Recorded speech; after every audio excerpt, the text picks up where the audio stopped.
Hello friends, मैं रेनू स्वागत करती हूँ आप सभी भावी अध्यापक एवं अध्यापिकाओं का आपके अपने channel target UP TET CTET में। दोस्तों, आज की इस क्लास में हम पढ़ने वाले हैं आपके डीएलएड सेकेंड सेमेस्टर के फर्स्ट पेपर वर्तमान भारतीय समाज एवं प्रारंभिक शिक्षा के अंतर्गत आपके राजन सीरीज के मोस्ट इंपोर्टेंट क्वेश्चंस की सीरीज में आपके बहुविकल्पी क्वेश्चंस में क्वेश्चन नंबर 56 से पार्ट 1 में हमने टोटल 55 क्वेश्चंस को ऑलरेडी कर लिया था। दोस्तों, अब आपके एग्जाम बहुत नजदीक है और आप सभी लोगों को ये चीज पता है कि जो सीरीज है, चाहे वो राजन सीरीज हो चाहे वो पवन सीरीज हो, ये दोनों ही जो सीरीज है ये बहुत इंपॉर्टेंट होती हैं आपके एग्जाम के लिए, क्योंकि इन सीरीज से बहुत सारे प्रश्न एग्जाम में आते हैं। दोस्तों, तो कम समय में अगर आप चाहते हैं कि आपकी जो तैयारी है वो बेहतर हो पाए, तो इसके लिए आप लोग हमारे channel target UP TET CTET को सब्सक्राइब कर लीजिए। Target UP TET CTET channel आपको सारे के सारे विषयों की तैयारी कम समय में बहुत ही बेहतर करवाता है। ठीक है, ये हमारा ऐप है और ये हमारा कांटेक्ट नंबर है। कोई भी प्रॉब्लम हो तो इस पर आप कॉल करके मैसेज करके कोई कोर्स लेना हो, कोई नोट्स लेना हो, आपको सब मिल जाएगा। चलिए आगे बढ़ते हैं क्वेश्चन नंबर 56 से। कोर्स के बारे में, सभी चीजों के बारे में मैं डिटेल में आपको बाद में बताऊंगी, पहले हम यहाँ पर पढ़ लेते हैं क्लास को। ठीक है, अगर पार्ट 1 आपने नहीं देखा तो डिस्क्रिप्शन बॉक्स, कमेंट बॉक्स आप चेक कर लीजिएगा, वहां पर आपको मिल जाएगा। क्वेश्चन नंबर 56 है, प्राचीन शिक्षण पद्धति में विधियां थी। प्राचीन शिक्षण पद्धति में विधियां थी श्रवण मनन निधि ध्यासन। तो दोस्तों, राइट आंसर ऑप्शन आ ही है, श्रवण मनन और निधि ध्यासन। ठीक है, ये शिक्षण विधियां थी प्राचीन काल में। क्वेश्चन नंबर 57 है, बौद्ध शिक्षा का प्रमुख केंद्र कौन सा था, या बौद्ध शिक्षा का प्रमुख केंद्र कौन था? हस्तिनापुर, नालंदा, कोलकाता या अहमदाबाद? तो राइट आंसर दोस्तों है नालंदा। क्वेश्चन नंबर 58 है, भारत में आधुनिक शिक्षा का जन्मदाता कहा जाता है किसे? क्लाइव को, चार्ल्स ग्रांट को, कार्नवालिस को या कोई नहीं? तो राइट आंसर ऑप्शन ब हो जाएगा, चार्ल्स ग्रांट को। क्वेश्चन नंबर 59 है, छनाई का सिद्धांत किसने प्रतिपादित किया था? हम सभी को अच्छे से पता है कि जो छनाई का सिद्धांत था वो यही था कि जो शिक्षा है वो समाज के उच्च वर्ग धनी लोगों को दिया जाए और वो छन छन करके समाज के निचले स्तर के लोगों तक पहुंचे। और ये किसका सिद्धांत था? ये लॉर्ड मैकाले का सिद्धांत था, जो कि बहुत ही गलत था। आगे बढ़ते हैं क्वेश्चन नंबर 60 पर। भारत में पहली राष्ट्रीय शिक्षा नीति की घोषणा कब की गई थी? तो 1968 में की गई थी। बहुत इंपॉर्टेंट क्वेश्चन है। इसके बाद नई राष्ट्रीय शिक्षा नीति आई थी 1986। क्वेश्चन नंबर 61 है, प्लेटो ने अनुशासन के किस रूप का समर्थन किया? यहाँ पर प्लेटो की बात हो रही है दोस्तों, याद रखिएगा। दंडात्मक की मुक्तियात्मक? मुक्तियात्मक की बात किसने की है? प्रकृतिवाद ने की है, यानी कि रूसो ने की है। यहाँ पर प्लेटो की बात हो रही है, तो राइट आंसर ऑप्शन ब है, प्रभावात्मक अनुशासन। क्वेश्चन नंबर 62 है, नव विद्यालय को समस्त संसार का ही नहीं वरन समस्त मानव जाति का आदर्श लघु रूप होना चाहिए। यह किसने कहा है? रेमंड ने, टीपी नन ने, बालकृष्ण जोशी ने या रॉस ने? तो राइट आंसर हो जाएगा ऑप्शन नंबर ब, टीपी नन ने। क्वेश्चन नंबर 63 है, स्कूल शब्द की उत्पत्ति किस भाषा के शब्द से हुई है? स्कूल शब्द फ्रेंच, जर्मन, लैटिन या इनमें से कोई नहीं? तो राइट आंसर है लैटिन भाषा। क्वेश्चन नंबर 64 है, विद्यालय का अनौपचारिक कार्य चरित्र निर्माण और आध्यात्मिक स्वतंत्रता का प्रशिक्षण देना है। सत्य है कि असत्य? तो फ्रेंड्स, राइट आंसर है ऑप्शन नंबर अ, सत्य। क्वेश्चन नंबर 65 है, निम्नलिखित में से विद्यालय किन किन प्रकार के कार्य संपादित करता है? संरक्षण कार्य, प्रगतिशील कार्य, निष्पक्ष कार्य, अप्रयुक्त सभी? तो राइट आंसर हो जाएगा ऑप्शन नंबर द, उपयुक्त सभी प्रकार के कार्य करता है। बच्चे वहां पर संरक्षित रहते हैं, यानी कि सुरक्षित रहते हैं। और प्रगतिशील, बच्चों की ग्रोथ तो हो ही रही है, हर साल अलग अलग कक्षा में वो बढ़ रहे हैं आगे। और निष्पक्ष कार्य, सभी बच्चों को एक समान समझा जाता है। क्वेश्चन नंबर 66 है, किसी राष्ट्र की उन्नति विधानसभाओं, व्यवसायों और कारखानों से नहीं बल्कि विद्यालय से होती है। यह कथन किसका है? और ये बहुत इंपॉर्टेंट कथन दोस्तों, इसको आप लोग याद रखिएगा। ये कथन डॉक्टर राधाकृष्णन का है, बहुत पूछता है ये एक तरीके से कथन जो है ये पूरा।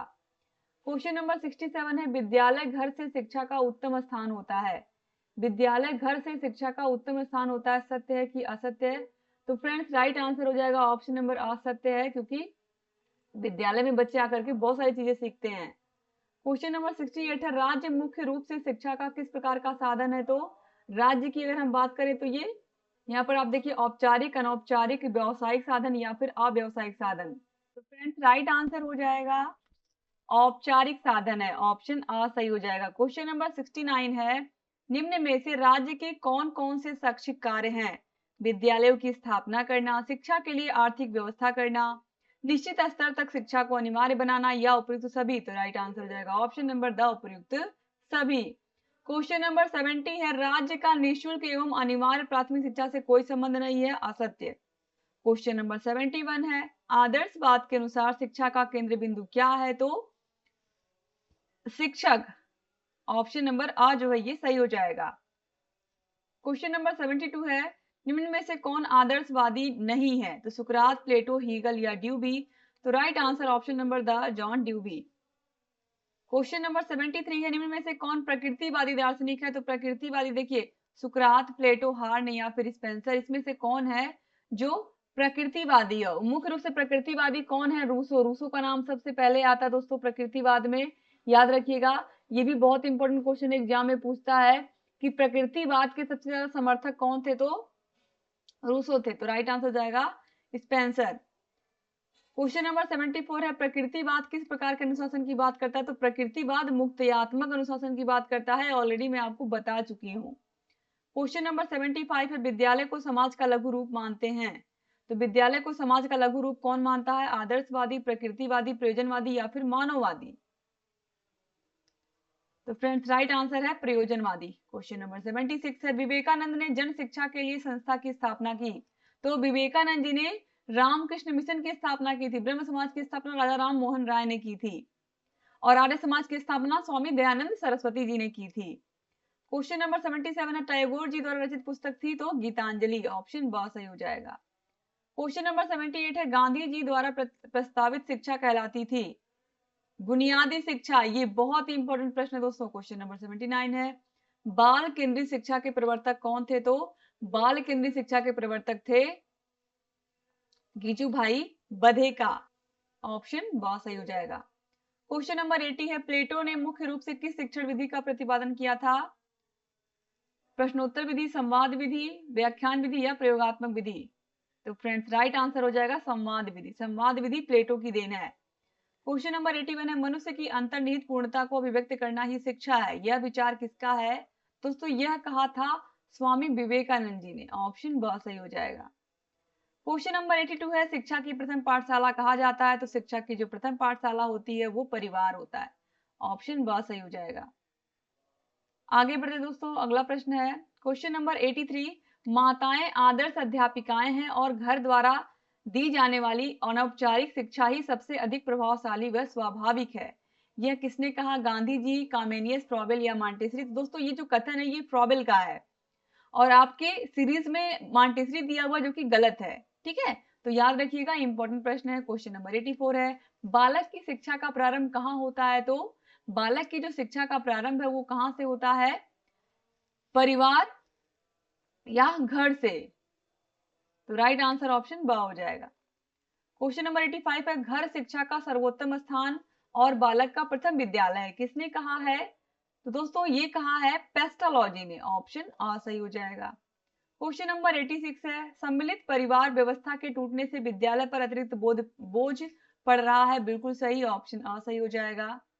क्वेश्चन नंबर 87 है, केवल घर में ही बालक के चरित्र का निर्माण किया जा सकता है, ये असत्य है। जब तक बच्चा बाहर नहीं निकलेगा, स्कूल नहीं जाएगा, समाज में जाएगा नहीं, तब तक वो और कुछ चीजें नहीं सीख पाएगा अगर केवल घर में ही रहेगा तो। क्वेश्चन नंबर 88 है, शिक्षा के साधन के रूप में घर का क्या कार्य है? बालक का भावनात्मक विकास करना, बालक को मनमानी करने की स्वतंत्रता देना, बालक को केवल अच्छे अनुभव से सीखने देना या उपयुक्त में से कोई नहीं। तो राइट आंसर दोस्तों यहाँ पर हो जाएगा बालक का भावात्मक विकास करना।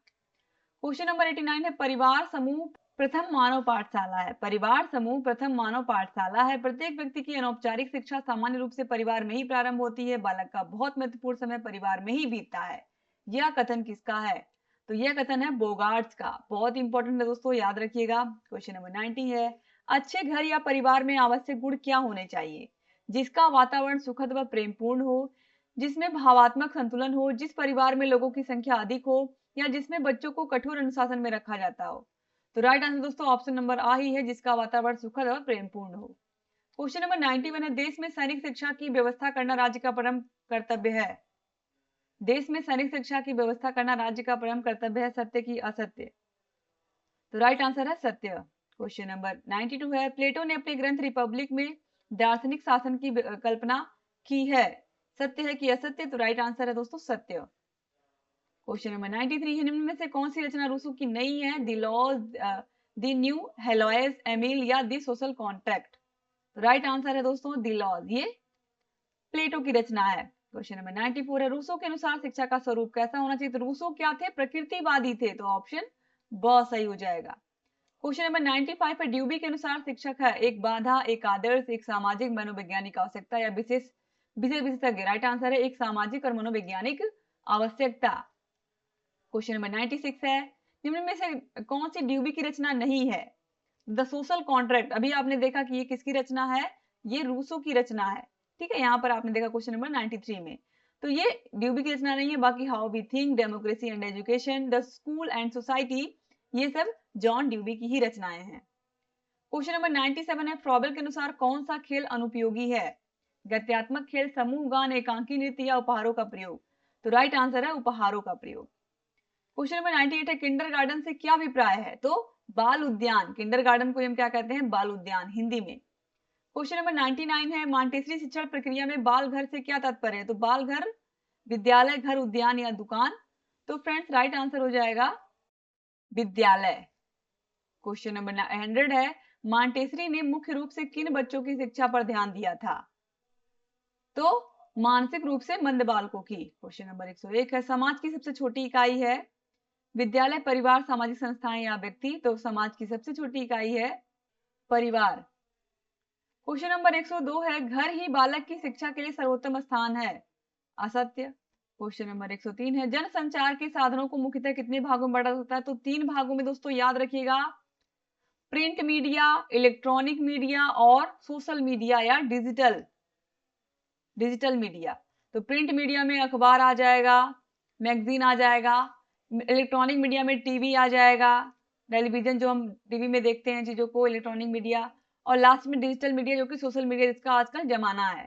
ठीक है, फेसबुक, ट्विटर जो भी हम देखते हैं। तो ये 3 भागों में, और आपकी बुक में यहाँ पर ये 2 भागों में दिया जो कि पूरी तरीके से गलत है। इसीलिए मैं कहती हूँ कि आप लोग सीरीज को अच्छे से पढ़ डालिए, जितना मैं पढ़ा रही हूँ कायदे से, क्योंकि बहुत सारे क्वेश्चन है जो गलत देते हैं। क्वेश्चन नंबर 104 है, कोठारी आयोग का गठन कब हुआ? 1964 में। क्वेश्चन नंबर 105 है, राष्ट्रीय बाल श्रम नीति कब घोषित की गई थी? दोस्तों ये भी बहुत इंपॉर्टेंट क्वेश्चन है,